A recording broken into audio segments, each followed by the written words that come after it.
Amis des détecteurs de métaux, bonjour. Alors, aujourd'hui, je vais vous montrer un petit détecteur de métal que j'ai trouvé sur Banggood et je vais vous expliquer pourquoi j'ai choisi ce modèle. Un tel détecteur permet de détecter, comme son nom l'indique, dans l'herbe, dans la terre, la présence éventuelle de certains métaux. Alors, c'est souvent utilisé par des, entre guillemets, chercheurs de trésors, qui, en différents lieux, sur les plages et autres, cherchent à retrouver, on va dire, des pièces perdues, des choses comme ça. À la limite, c'est une activité comme une autre. Mais c'est pas vraiment celle qui m'a motivé. Moi, celle qui m'a motivé, dernièrement, c'est ça. Alors ça, c'est quoi? C'est le fameux embout de 10. Embout de 10 qui, alors que je bricolais dehors, bien sûr, est tombé dans l'herbe. Et, bien sûr, des autres herbes. Et j'ai mis un temps fou à le retrouver facilement. Et je me suis dit, j'aurais eu un petit détecteur de métal, ça m'aurait sans doute aidé. Alors des détecteurs de métaux, j'en ai fabriqué quelques-uns dans le temps et tout, alors je les ai plus maintenant. Et c'est quelque chose de pas très facile à faire. Mais en même temps, j'avais pas tellement envie de me relancer là-dedans. Et en cherchant sur Banggood, j'ai trouvé ce petit détecteur qui est pas cher, c'est-à-dire comparé à d'autres modèles, et m'a paru avoir un très bon rapport qui a été pris. J'ai regardé un petit peu sur internet les essais qui avaient déjà été faits dessus, et ils m'ont paru vraiment, je veux dire, sympa. Donc je me suis dit, moi, dans mon idée, qui est surtout de trouver la présence de métaux, d'outils perdus, ou pour l'élevage de ma femme, par exemple, dans les chevaux, vérifier qu'il voilà, il n'y a pas, par exemple, dans une pâture, ou à certains endroits, des pièces métalliques, des clous, des trucs comme ça. Je me suis dit que ça serait sans doute intéressant. Alors, je vous propose de le découvrir ensemble. Voilà, métal détecteur.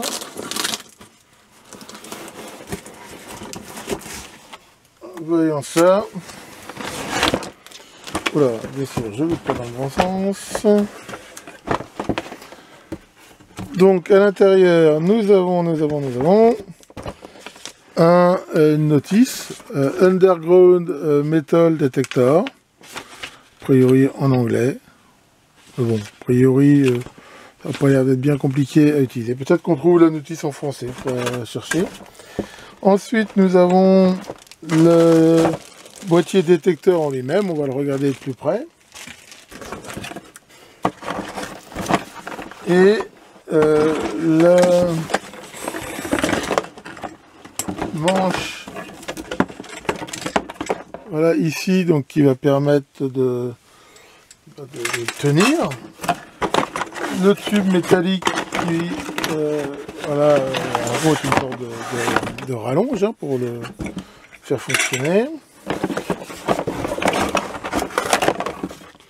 Ce système qui, d'après ce que je comprends, est une sorte d'appui pour le bras qui permet de moins fatiguer en le tenant. Et last but not least, dans ce qu'on appelle la bobine exploratrice, qu'on va regarder ici de plus près, qui est la partie, on va dire, qui détecte les métaux. Alors regardons ça de mieux. Donc voilà tout ce qu'on a à l'intérieur. Donc l'élément principal, c'est ce qu'on appelle la bobine exploratrice, qui contient à l'intérieur une ou plusieurs bobines. Hein, ça dépend un petit peu des technologies employées. Alors il y a marqué dessus waterproof, c'est-à-dire qu'a priori ça marcherait même dans l'eau. Bon, à voir ici le page joint. Je suis pas sûr que ce soit vraiment super étanche. Je pourrais peut-être rajouter du silicone. Bon, maintenant à la limite, la présence d'eau normalement, ça n'empêche pas de fonctionner. Après, ça peut quand même le faire plus ou moins pourrir. Alors, on peut voir, la largeur de cette bobine n'est pas très très grande. Alors, c'est souvent lié en fait. Je veux dire, plus la bobine sera grande, plus on peut espérer avoir quelque part de la sensibilité, mais sans avoir trop de précision. Plus elle est petite, plus on sera précis. Mais il faudra bien sûr être plus sur l'objet à trouver. Ensuite, donc, on a, comme je l'ai dit, là, les deux tubes. Donc, c'est des simples tubes d'aluminium hein, qui vont permettre de monter le truc. Bon, a priori, ça se fixe assez facilement. Et finalement, toute l'électronique se trouve là, avec deux caches. Donc, ça s'alimente avec deux piles 9 volts non fournies. Ici, donc, un indicateur de ce que ça détecte. Éventuellement, on a une indication sonore. On peut éventuellement y mettre un casque, qui n'est pas fourni non plus. Là, on va régler la sensibilité. Les disques, c'est pour la discrimination. Alors, la discrimination, c'est intéressant, parce que ça permet éventuellement, comme on va le voir, de séparer des métaux ferreux de métaux non ferreux.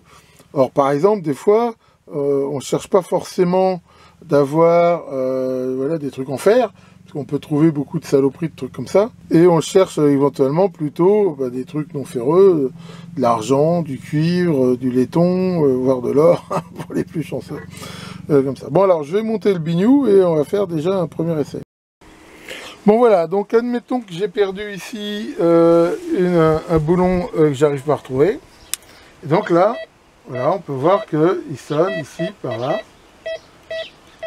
Donc il y a des chances que ce soit ici que j'ai perdu mon truc. Alors allons-y. Est-ce que c'est vrai?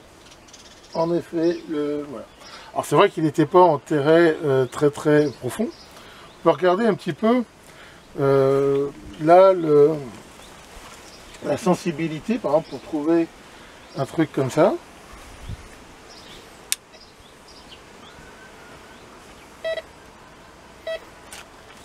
Donc si on règle la sensibilité,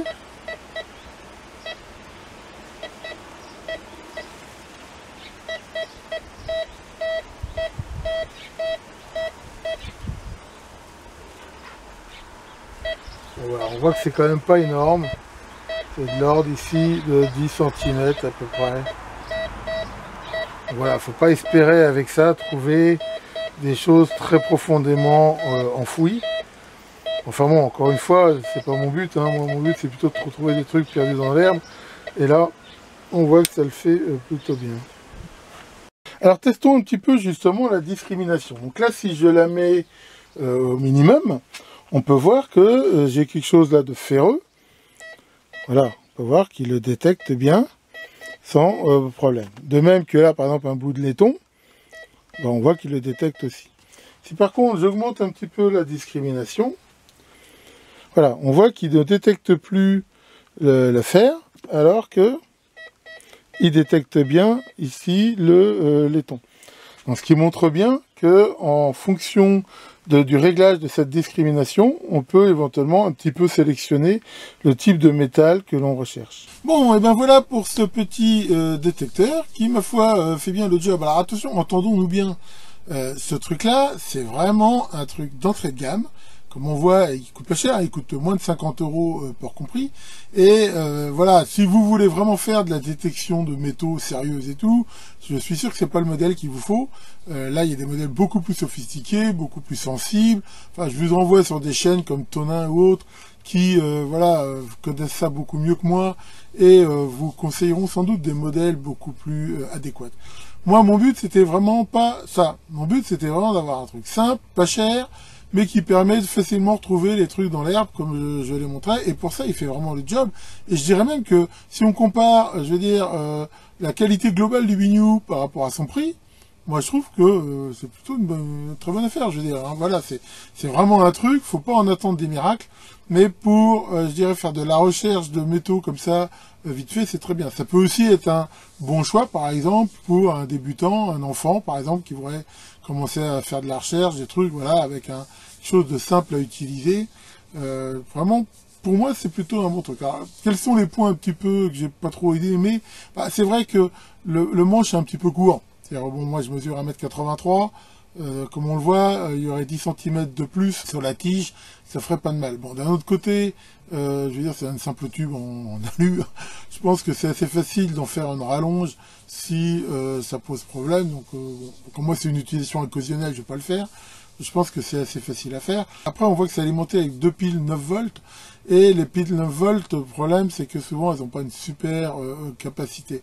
Donc, c'est pareil, il faut sans doute pas s'attendre à une méga autonomie. Maintenant, pour un usage ponctuel comme moi, c'est pareil, ce sera sans doute quelque chose de tout à fait acceptable. Sachant d'ailleurs, hein, je vous rappelle que quand on utilise des choses comme ça ponctuellement, il est tout à fait conseillé d'enlever les piles dedans pour éviter qu'elles coulent, ou de faire ce que je fais souvent aussi, moi, c'est de les mettre dans un petit sachet plastique qui fait que si jamais ça s'oxyde ou que ça coule, je veux dire, ça limite énormément les dégâts. Donc comme d'habitude, je mettrai le lien en commentaire de la vidéo. Bon, enfin voilà, si vous voulez un truc, je veux dire, pas cher, facile à utiliser, et pour justement retrouver tous ces trucs que l'on perd dans l'herbe, et Dieu sait que ça m'a souvent arrivé dans l'herbe, je vous conseille plutôt ce biniou. Tiens Maurice, ça va Maurice, qu'est-ce que tu fais? T'écoutes des vieux disques? Ah ouais, t'écoutais quoi? Paul Naref? Ah ouais, j'aime bien Paul Naref, t'écoutais quoi? Je suis une mouche posée sur ta bouche. Voyons, heureusement que c'était pas une mythe.